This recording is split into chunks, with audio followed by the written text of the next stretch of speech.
Marisa Norcross. And I'm Dave Freund, and this is The Next Page. Marisa, how are you? I'm great. How are you? I'm good. I'm just tired today. Yeah. So I'm hoping it's not going to show up in the podcast.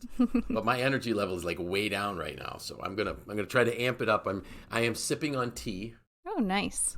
So yes, I am sipping on Bigelow mint tea. So that should get me going. It should. One of the things I think that has me kind of tired is our weather has been crazy. It has.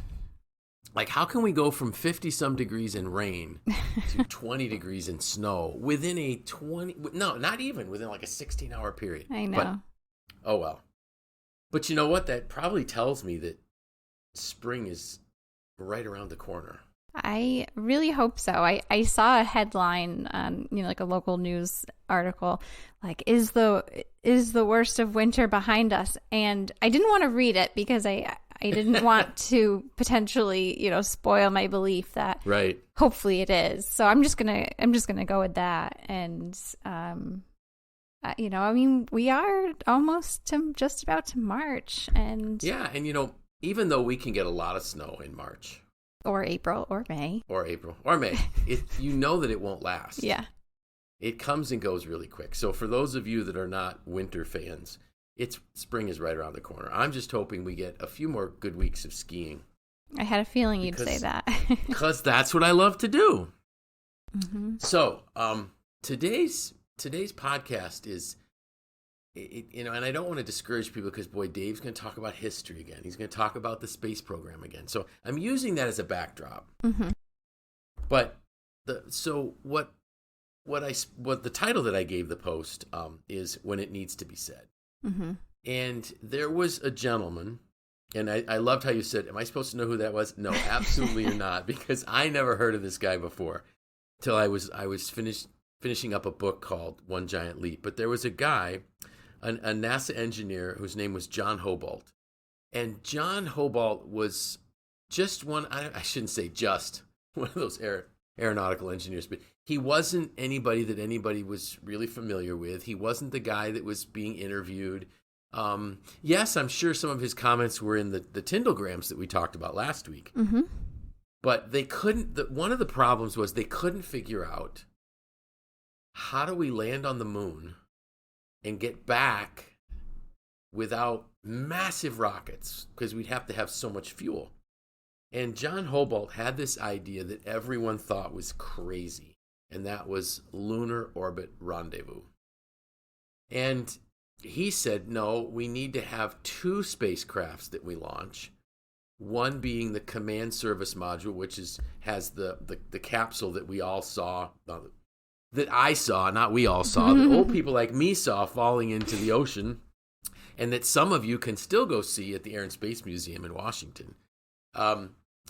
So the command module was the capsule was on top of the command service module, which was like living quarters and things like that. But he also believed that we needed to develop a secondary spacecraft that would be a lunar excursionary module, otherwise known as the LEM. And it could be really light, it could be really small, and it could be packed on top of the Saturn V rocket, which launched everything. Well, everybody kept dismissing him. And at one point, he just said, I've had enough. And he wrote an 11-page memo that went over his boss's head. Wow. And the good news was that Wernher von Braun, who was our rocket genius, so to speak, read it and said, this might work. So he found somebody who would listen. And we all know the history is it was the way it worked, and because of this, they were able to meet President Kennedy's deadline of putting a man on the moon and bringing him home within the decade. So, Apollo 11 did touch down in 1969 on the moon's surface and returned back to Earth. And it was because of Dr. John Houbolt. And what was interesting was that Wernher von Braun actually said, we would have never done it without him.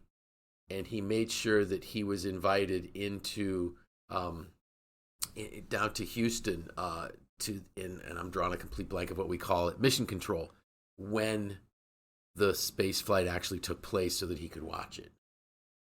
But it got me thinking, so why did he have to go over his boss's head to get some attention? And I realized was there were crucial conversations that he wasn't able to have with people. So that got me thinking, so what is a crucial conversation? Well, a crucial conversation is any conversation that has high stakes. People, emotions are connected to it, and we seem to be stuck in some way.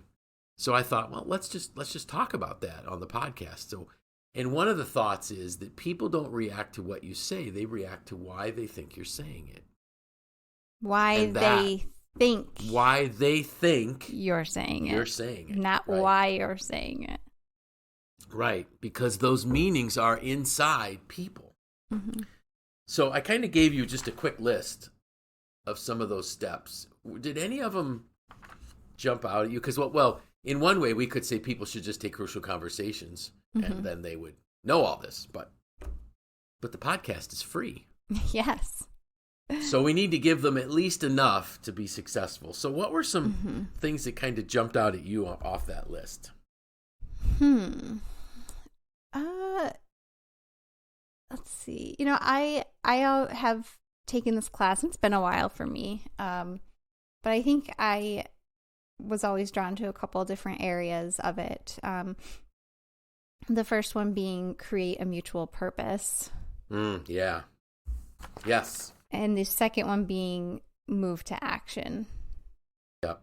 Which are both towards the end. That does not surprise me that that's where you would have gone to, because that's the way you operate naturally. So yeah, so let me kind of touch on that one. So creating a mutual purpose is you have to get people to want to work through the crucial conversation, and unless they can see the purpose behind it, they won't. One of the things I love about the crucial conversations model is that if you look at this diagram, in the center of the diagram is this blue circle, which is the pool of shared meaning. And by getting as much information into that, you now have something you can talk about.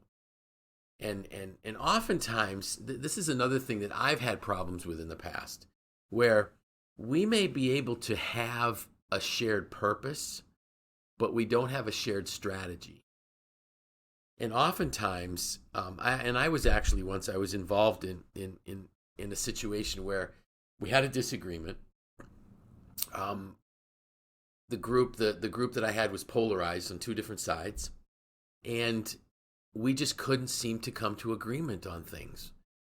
And so we brought some folks in to kind of help mediate it for us. And one of them mentioned this. He said, "You folks are arguing from different sides of the same coin." And what he meant was, we have the same purpose, but we were arguing over strategy to achieve the purpose. And if you think about it, that's a pretty stupid thing to be arguing about. But we were. When in reality, we both agreed, I think there were 4 or 5 of us, we all agreed on the purpose, but it was like, well, I think you get there this way. Oh, I think you get there this way. And we actually confused arguing over the strategy as arguing over the purpose. So sometimes we have to take a step back and say, wait, are we disagreeing on strategy or disagreeing on purpose? And once we realized we had the same purpose, now we can brainstorm strategies that we could all agree on. So then the moving to action, that's just your normal, let's follow up. Who's going to do what, when, where, and how? Because you've got all this energy that went into working through the problem, and too many people think that everything's just going to go great after that, and it won't. You need this follow-up. You need to, and what we found that, I know on our training team, the fact that we use Asana to make sure we know who's doing what, where, when, and how has really streamlined our meetings. And we don't have things falling through the cracks. Right, yep. Was there anything else that you thought about with purpose and moving to action that we want to touch on? I like the idea too of inventing mutual purpose. So yes, like it's not always naturally, the example you gave, there was already mutual purpose. It was just the strategy behind it. But I think that if it's assessed that that's the problem, that there isn't mutual purpose, then finding that before moving forward and determining how to, can both sides or both people give a little to achieve mutual purpose. Right. And one of the tricks to that is to go up a level in your vision and mission. Mm-hmm. So if we're let's say we're working on a training program, or we're working on an event here at MACNY, and we can't come to grips on things, and we realize that we just don't have the same mutual purpose. Mm-hmm. Just go up a level. And you may actually have to get up to the top level, which is what is the mission and vision of the association. Mm-hmm. If we can agree on that, and then you start cascading down. So you keep going up till you can find something you all agree on, and then you begin to build down from there. Mm-hmm. That's one of because oftentimes we forget that. We still get stuck. And that's what they talk about when they say inventing a mutual purpose. One of the things that I found interesting is understanding when there's a crucial conversation that needs to be had. And it's always when you were stuck. We're just not making progress, whatever it is. Not making progress on our goals, not making progress on a relationship. We just really feel stuck. Chances are there are some crucial conversations you're not having that you need to figure out how to have. And one of the things that I think is interesting is we sometimes just say, well, this is just a terrible situation and there's nothing we can do about it, but we haven't even thought through what the situation is. Is it just a single occurrence of something that happened? Is it a pattern of behaviors over time? Or is there a relationship that's at risk? And that kind of helps us figure out where we are. Because one of the things that I've found is too often when I sense that I'm stuck, so I know I have to have a crucial conversation, I don't know where my heart and mind are at that time. Mm-hmm. Because we just seem to, when we feel like we've been wronged, we just seem to go to this was an intentional act of betrayal type of thing. Or this is insubordination, when no, there could just be a simple misunderstanding. Mm-hmm. And oftentimes we don't pay attention to what our role is in that relationship issue, which I think is kind of interesting. One of the things that I mentioned to you before we started recording, or maybe we actually did it during the recording. See how tired I am? I don't even remember. But the concept of people don't react to what you say, they react to why they think you're saying it. Mm-hmm. So the key there is we have to clarify why we're saying it. And they need to know it's safe. One of the reasons why people react poorly is they don't feel it's safe to share their thoughts. So I have a question for you, and this is a question I didn't tell you I was going to ask, which is nothing. Which is all the questions. Which is I don't tell you any questions. I may give you some notes that you can talk from, but I don't give you any questions in advance. When you were young and you didn't get your way, did you pout or did you throw temper tantrums? Well, my mom listens to this and so she would be the first to tell you hide it now. That I was a tantrum thrower. Were you? Yes. Okay. Well, you're not alone, because so was I. My mother loves to share with me, not frequently, but she'll say, do you remember the time? Like, no, I don't. But apparently when I was like 3.5 or 4, there was a department store in downtown Syracuse called Edwards. And it was before malls, and it probably was the only department store that we had. And she said that there was one time when she took me shopping, and I literally threw myself on the floor in the middle of the store and just started like screaming. Mm-hmm. Now, my guess is that my mother just walked away. Because how do you deal with a child that's just throwing a temper tantrum on the floor? And the reason why I ask that is because when I do a crucial conversations class, I ask the participants, when you were young, same question, did you go pout or did you throw temper tantrum? Because the reality is that when we're faced with a crucial conversation, our typical response to this, we either go to silence, which is pouting, Mm-hmm. Or we go to violence, which is throwing a temper tantrum. Mm-hmm.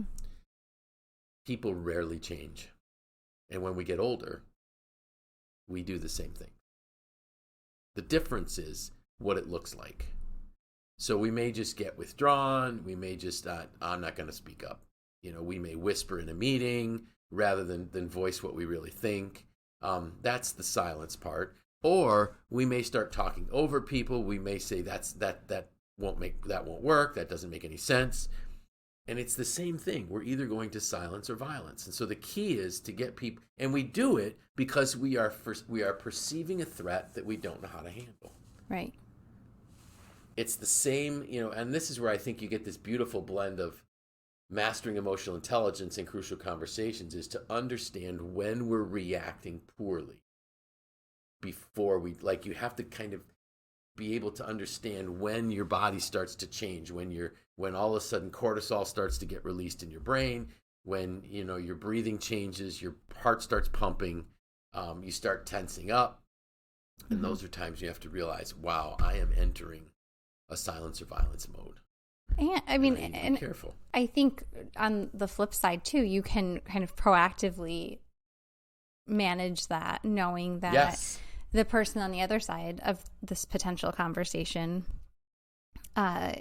will be doing the same thing. You may Yes. or may not know which way that they'll lean towards, but it comes down to feeling safe and secure. Whether we're talking about toddlers in a department store or difficult conversations, it really does come down to safety and security. And so, like you said, when you're perceiving a threat, that you're going to head in that direction. But when you can kind of anticipate that, it's easier to consider, okay, how can I address this person in a way that is non-threatening, that expresses mutual purpose, that is communicating that I want this to be a win-win-win, and get out ahead of those issues, which would then prevent relationship damage and other things. Very good. And and I love how you said you can kind of preempt it. And we know when we're probably going to have one of these conversations. Mm-hmm. They rarely just come out of nowhere in a meeting. I mean, they do sometimes, but it's rare. And so if I'm going into this meeting, how should I bring this up so that people don't get defensive?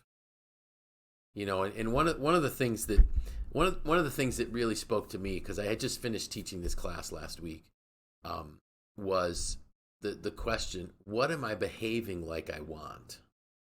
Mm-hmm. And if I really want solution, if I really want the relationship to be sound and restored, well, am I behaving in a way that that's what I want? So I'm going to share a personal story, even though my wife does listen to this from time to time, but she should listen every week, right? Like your mom listens every week, but my wife doesn't always listen. Anyways, but this was a while ago, maybe 5 years ago. She just was like really quiet. And I don't remember why she was quiet, but she was really quiet. And so I said to Tim, I said, "Hey, Tim, did you notice anything about Mom? Yeah, she's really quiet." And so I said, "We better lay low." Now, that is a really stupid thing for me to say, right? And I'm only saying it because it's going to give an example to people. So to this point of behaving like what you want, right? Mm-hmm. So after about 3 days of her really just being somewhat quiet and withdrawn, I said, "Are you okay?" And she said, "No." Now, what I should have said was, "What's wrong?" But I said, "Is it me?" Which was the next thing. And she goes, "No." I said, "Oh, that's good." Oh, but then I said, "So what's wrong?" And she told me what it was. And again, I don't remember what it was, but I asked her, I said, "Why didn't you tell me?" She just said, "Why didn't you ask?" Like, wow. So what I really want for my wife is for her to be happy, for her to have a fulfilled life, for her to feel loved. But I wasn't behaving like that. Mm-hmm. I was behaving like I think it might be me, and maybe if I'm just quiet, it'll blow over. Mm-hmm. And the same thing. So I share that just as somewhat of a humorous anecdote.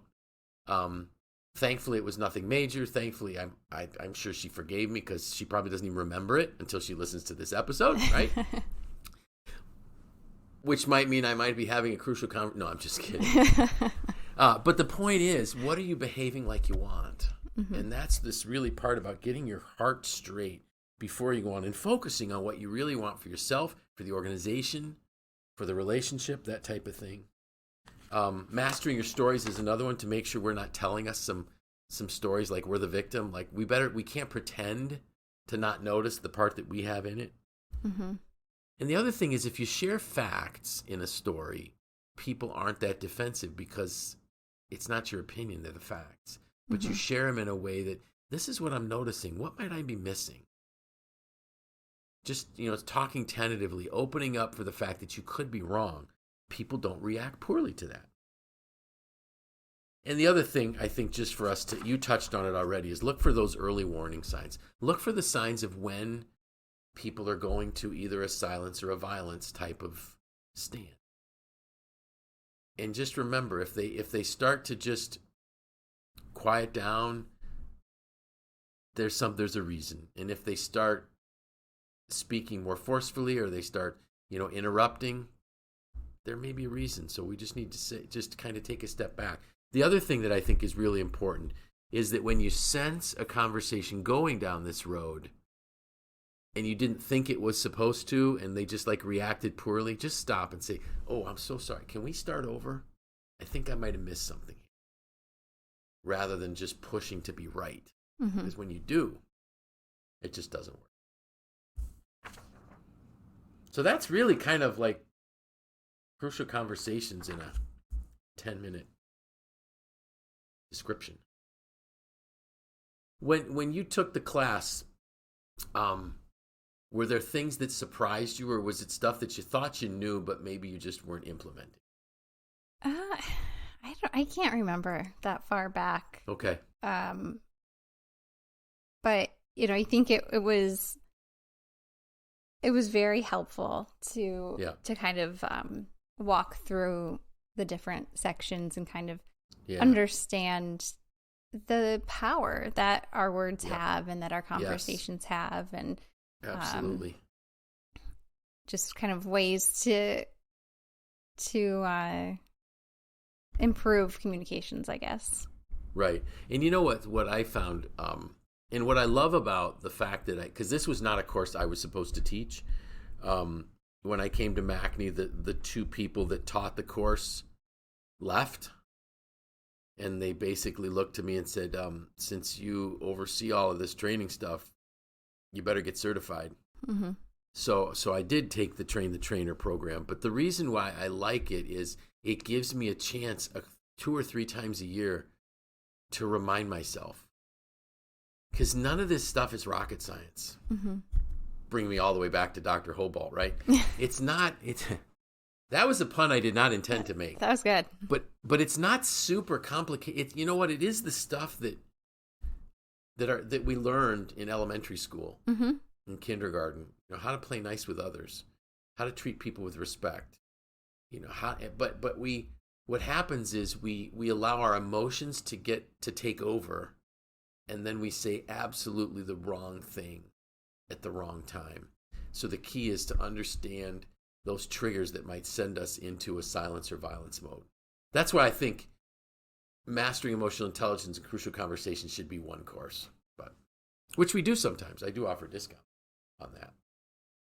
And I actually thought when I was teaching, because I taught crucial conversations on Thursday and Friday, and then mastering emotional intelligence on Tuesday and Wednesday, I actually thought we should put DISC as part of that as well.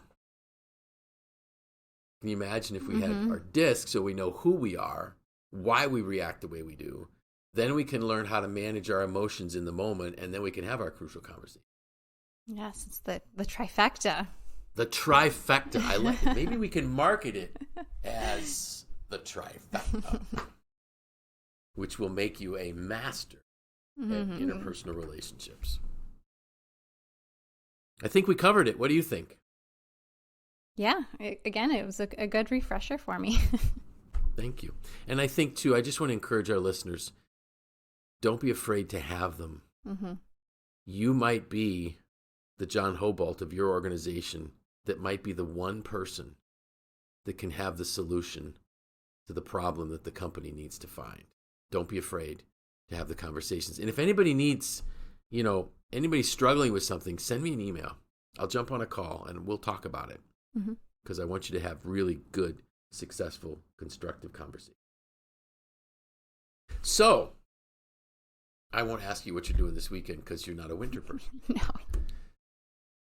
How about you? I know we're talking. I'm probably going to work on the house again, on Jeremy's house again, because we've been doing that on Saturdays. It's coming along. It's going to be a long process, but I think you're right. We should have started shooting videos when he first moved in, because it would be a very entertaining YouTube channel. It really would.